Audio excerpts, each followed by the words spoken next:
आप लोग को पता होगा संदीप माहेश्वरी बताया था कि उनका चैनल जल्द ही मोनेटाइज करने वाले हैं एंड उससे जो भी अर्निंग होगा उसको वो लीगल टीम को हायर करने की बात कही थी।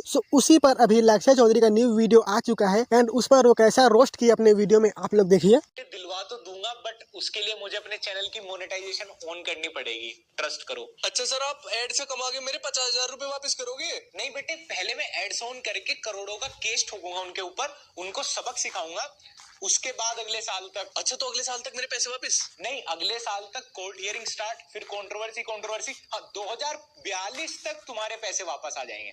और चलो अभी ये माइक नीचे रखो, तुम्हारा काम हो गया, अभी घर जाओ, बहुत तगड़ी वीडियो आने वाली है। और